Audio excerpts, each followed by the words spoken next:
Could all space, time, energy, matter, biological life, and consciousness in the universe be the product of a source field? Is it possible that the ancient spiritual teachings and philosophies are correct when they say, as above, so below? What if everything we see in the visible universe is ultimately a crystallization of a vast mind, which has a singular identity and awareness? Might we be living in amnesia, going through experiences that will eventually guide us through a full awakening into the vastness of this infinite consciousness? The source field investigations must begin with compelling evidence that consciousness is not strictly trapped within our own brain and nervous system. We would need to see tangible proof that our thoughts are constantly interacting with our environment and having an effect upon our surroundings. If our concept of a source field is correct, then mind would become an energetic phenomenon that is not confined to biological life forms, but can pass between them through allegedly empty space. A variety of scientists and scholars in the Western world have made discoveries that reveal the existence of the source field, including controversial figures like Wilhelm Reich, who was a protege of Dr. Sigmund Freud, the father of psychology. Here, our source field investigations will begin with Dr. Cleve Backster, who summarized his fascinating life's work in his recent book, Primary Perception.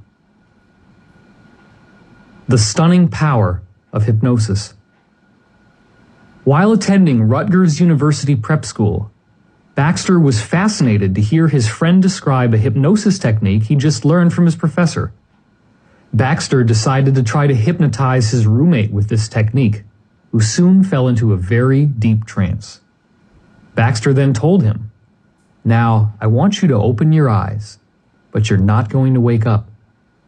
I want you to go down the hall and get permission for late lights." In this prep school, the students could not have their lights on past 10 p.m. without special permission. Under hypnosis, Backster's roommate then opened his eyes, got up, walked down the hall, and got permission for late lights from the professor on duty. He signed the log and returned to the room. When Backster brought his roommate back out of hypnosis, he didn't even realize anything had happened to him. See, it doesn't work. This so-called hypnosis is a bunch of baloney. When they walked down to the on-duty professor, he confirmed that Backster's roommate had just come and asked permission a few minutes earlier, but the roommate couldn't believe it was real. He was then shocked to discover his own signature in the late lights log. Backster began researching hypnosis, reading as many books as he could find on the subject, which were not that many in the late 1930s, and performed additional successful experiments.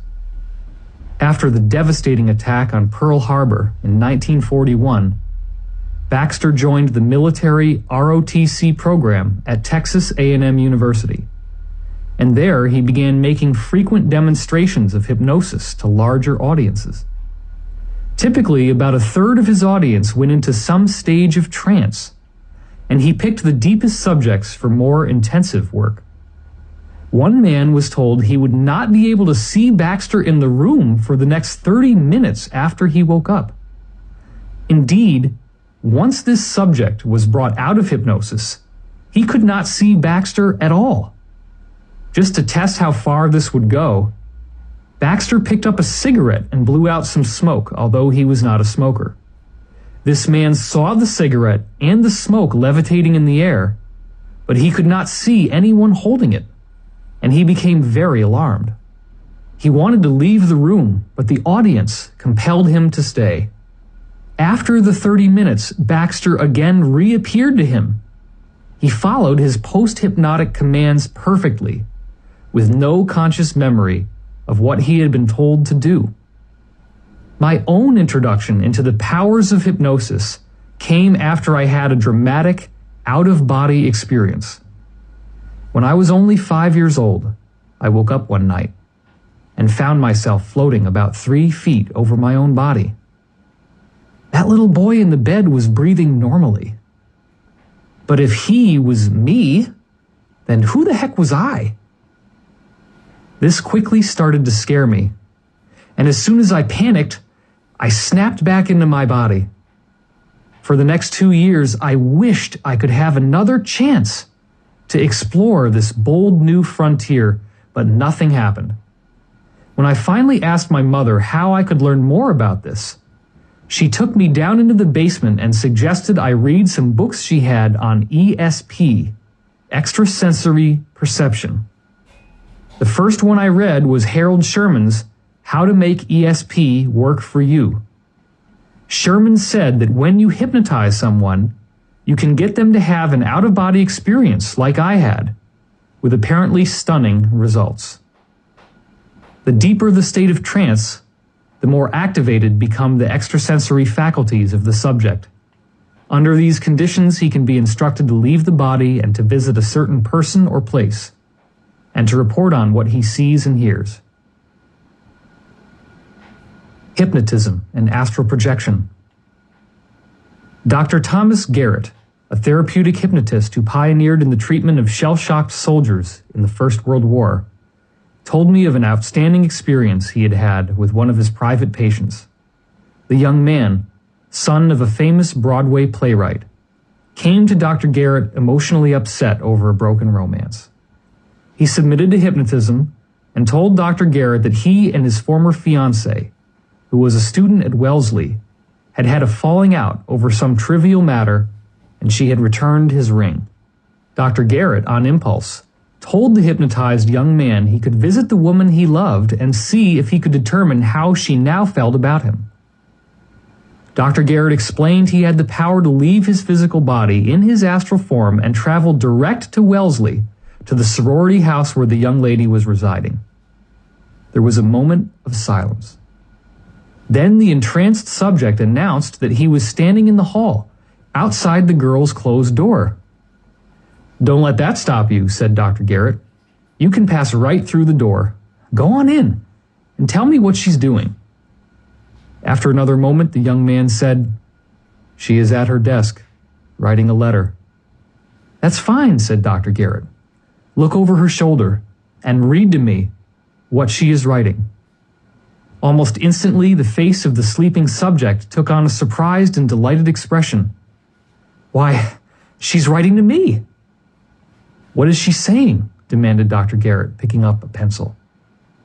The young man then read to Dr. Garrett several word-for-word paragraphs to the effect that his sweetheart was sorry for her part in the lovers' quarrel, was asking forgiveness, and expressing the hope for a reconciliation. The young man became so excited that he tried to embrace the girl, and the reaction on his physical body was such that Dr. Garrett quickly brought him back from his astral adventure and woke him up, with the suggestion that he would remember all that had transpired. Late the following day, this young man received a special delivery letter from his sweetheart, the very letter he had either astrally or telepathically perceived. Dr. Garrett has this letter in his files, together with the notations he had made, as reported by his entranced subject. There were only a few words of variation between the two. An even more fantastic-sounding hypnosis story can be found in Michael Talbot's epic work, The Holographic Universe, one of the best collections of source field investigations ever committed to the printed page. Talbot witnessed his father's friend Tom being hypnotized in the early 1970s by a professional. The hypnotist told Tom his daughter Laura would be invisible to him when he came out of trance. He then had Laura stand directly in front of her father. Tom apparently saw right through her body as he woke up and gazed around the room, and he also could not hear her giggling. The hypnotist then pulled a watch out of his pocket and quickly pushed it into the small of Laura's back, keeping it concealed in his hand so no one could have seen what it was, and asked Tom if he could see what he was holding. Tom leaned forward, as if staring directly through Laura's stomach, and said it was a watch. The hypnotist nodded and asked if Tom could read the watch's inscription. Tom squinted, as if struggling to make out the writing, and recited both the name of the watch's owner, which happened to be a person unknown to any of us in the room, and the message. The hypnotist then revealed that the object was indeed a watch, and passed it around the room so that everyone could see that Tom had read its inscription correctly. When I talked to Tom afterward, he said his daughter had been absolutely invisible to him. All he had seen was the hypnotist standing and holding a watch cupped in the palm of his hand. Had the hypnotist let him leave without telling him what was going on, he never would have known he wasn't perceiving normal consensus reality. I read this back in 1995, and it made a huge impression upon me. Tom's hypnotized mind could see right through his daughter as if she didn't even exist, and he could read detailed written inscriptions from a pocket watch. If true, this challenges everything we think we know about solid matter, and suggests there is a part of our minds with vastly greater capabilities than most of us are ever aware of. What we think we see may be nothing more than the product of a collective decision we're all making to see it that way, a form of mass hypnosis. Remember, we can walk, talk, and interact with the world under hypnosis, travel out of body and make accurate observations, and may or may not have any conscious memory of what we did after we are brought out of trance. We can also be given post-hypnotic suggestion to act, think, or behave a certain way after we wake up. These suggestions are apparently powerful enough to make a human being utterly invisible to us while we're in an otherwise normal state of consciousness. When we discover that ordinary people can be hypnotized like this, we typically write it off as the work of the subconscious mind. But we still don't understand what exactly this is or why it works. The subconscious seems to automatically obey hypnotic commands, generally without question, as if it were quite accustomed to hearing orders and acting upon them. After his university training, Cleve Backster eventually joined the U.S. Counterintelligence Corps and lectured on the potential danger of foreign powers using hypnosis to extract classified information from overseas government personnel. Baxter took a huge risk to demonstrate the seriousness of this subject to a high-ranking military officer. With her permission, Baxter hypnotized the secretary of the commanding general of the Counterintelligence Corps. While under hypnosis, he asked her to remove a highly classified document from the general's locked file cabinet, and she willingly obeyed. Baxter told her she would not remember what she had done when she awoke. And sure enough, she had no idea she had just leaked very sensitive information when he brought her back. That night, I secured the document in my locked file, and the next day presented it to the general. I explained to him that I might be risking a court-martial, but hoped instead to expedite further consideration of the importance of my research. Rather than a court-martial, on December 17, 1947, I received a very favorable letter of recommendation from the general, stating that my research was of high importance to military intelligence. Then positive things started to happen. Early pioneer of the polygraph.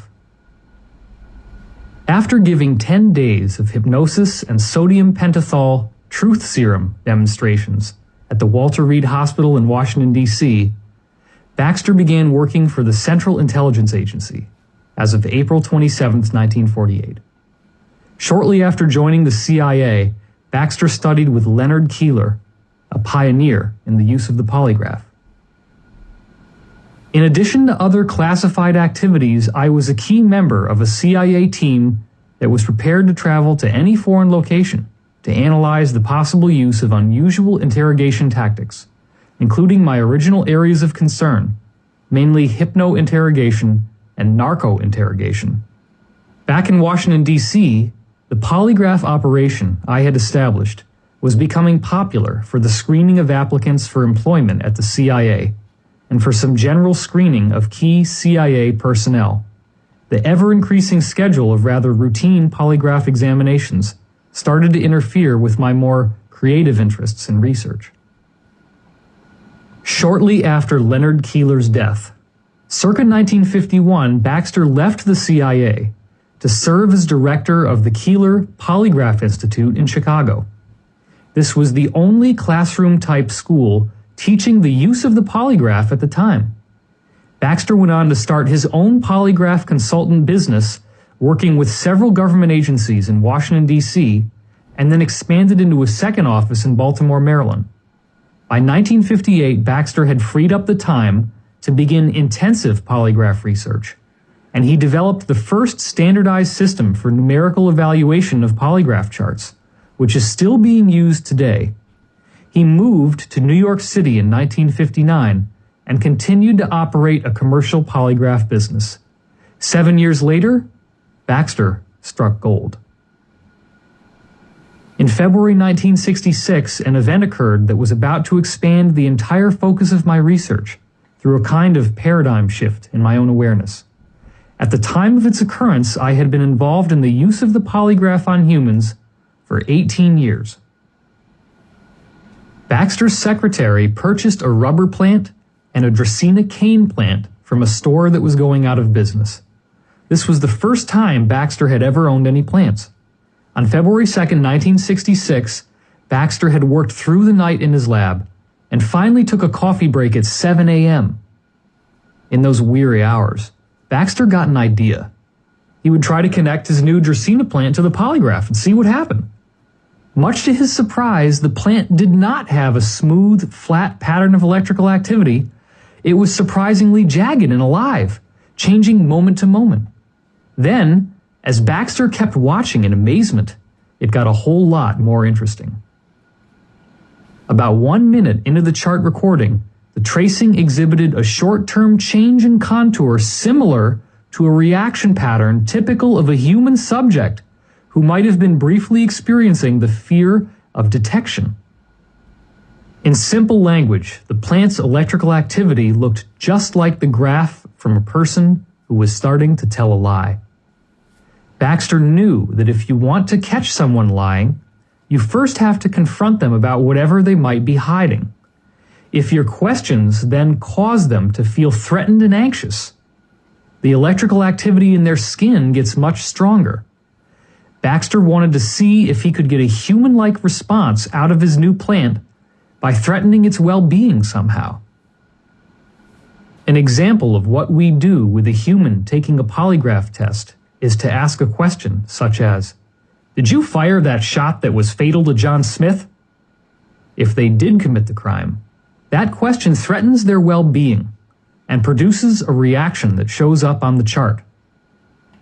Backster tried dipping one of the leaves into a cup of hot coffee. Nothing. He tapped one of the leaves with his pen. There was hardly any response. Then, after about 14 minutes of elapsed chart time, I had this thought. As the ultimate plant threat, I would get a match and burn the plant's electroded leaf. At that time, the plant was about 15 feet away from where I was standing. The only new thing that occurred was this thought. What happened next would change the history of science forever, and the impact still has not reached our common public awareness. The very moment the imagery of burning that leaf entered my mind, the polygraph recording pen moved rapidly to the top of the chart. No words were spoken, no touching the plant, no lighting of matches, just my clear intention to burn the leaf. The plant recording showed dramatic excitation. To me, this was a powerful, high-quality observation. I must state that on February 2nd, 1966, at 13 minutes 55 seconds into that chart recording, my whole consciousness changed. I then thought, gee, it's as though this plant read my mind. As the plant continued to have what would be considered an enormous, panicked reaction, Backster then went and got matches from his secretary's desk. When I returned, the plant was still showing highly visible reactions. I made a feeble pass at a leaf with a lighted match, but by then, I was not really into harming the plant. I thought the best thing for me to do was to remove the threat and see if the plant would calm down. After returning the matches to my secretary's desk, the tracing finally returned to the calmness displayed prior to the original decision to burn the electroded leaf. As of 9 a.m., Baxter's associate Bob Henson came to work and was fascinated when he heard about what Backster had just done. When Henson repeated the experiment and threatened the plant himself, the same reaction occurred. Backster now felt sympathy for the plant and did not let Henson actually burn any of the leaves. In fact, Backster never again did an experiment that involved burning or threatening to burn plants. A personal experience of the Backster effect.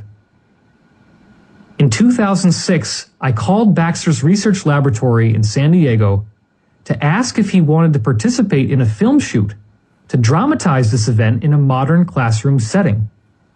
Until I was actually on the phone with him, I did not realize that I had called on February 2nd, 2006, 40 years to the day from when he first made this discovery in 1966. Backster agreed to do my movie. A few months later, we brought him up to Los Angeles and spent a healthy chunk of investor capital for a professional, Hollywood-level shoot. In this key scene, Backster is invited to a college classroom to discuss his original experiment while he has a live plant connected to his polygraph. One rebellious student in the audience gets excited and impatient and wants to recreate the Backster effect for himself. The kid jumps out of his seat with a lighter in his hand and runs toward the plant to burn it, but my character holds him back. The plant still screams from the fear of being burned, thus proving to the entire class that the Backster effect really works. This was how I had written the scene. I had a significant amount of investor dollars on the line, and Backster had promised to work as an actor and follow the script. To my horror, he refused to pretend that the plant was having a terrified reaction each time I held the kid back. We did take after take, but Backster simply wouldn't act out his part. Unless he saw the graph actually go wild like he witnessed in his original discovery 40 years earlier, he obviously wasn't going to have any kind of authentic reaction on camera. I then realized the only way I could save my film was to use the Backster effect myself. Up until then, we were only acting. There were no strong emotions going around. The kid didn't really want to burn the plant, and I knew he wasn't really going to try to push past me. The plant knew it wasn't in any real danger. So as a result, its graph stayed nice and smooth. I knew I had to do something, and fast. The next time we did the scene, I sent that plant the blackest, darkest thoughts I could possibly conjure up right when I confronted the kid. I really felt it deep down in my core. I absolutely hated that plant. I wanted to tear it to pieces, burn it to a crisp. Right at that exact moment, the polygraph needle went completely nuts, just like a person screaming in terror. With the camera still rolling, Backster said, "Whoa, we got quite a reaction here." I saved the shoot and proved for myself that the Backster effect really works. I then told the plant I was sorry, and I sent genuine feelings of love to it in case it could somehow hear me or feel me. The graph calmed right back down. Backster let me save the graph paper from this stunning event, and I still have it in the box with all the bills we racked up from that day of shooting. The script went through many more changes, and we never ended up using our promo footage professionally. But I was very happy to get my own chance to experience the Backster effect with the man himself and really know, deep down inside, that it works. I also will never forget the day I was speaking to my landlady and her 10-year-old daughter about Backster's amazing discovery. Her daughter suddenly ran outside and started rolling around in the grass in total ecstasy, saying, You can hear me! You can hear me!" They're always listening. After his initial discovery in 1966, Backster found out that once you start taking care of a plant, it seemingly tracks your thoughts and feelings. During plant monitoring sessions, when I left the lab to run an errand, I found that the moment I decided to return to where that plant was, the plant often showed a fairly significant reaction, especially when my decision to return was made in a spontaneous manner. Backster used synchronized watches to prove that the plant was responding at the exact moment he made the decision.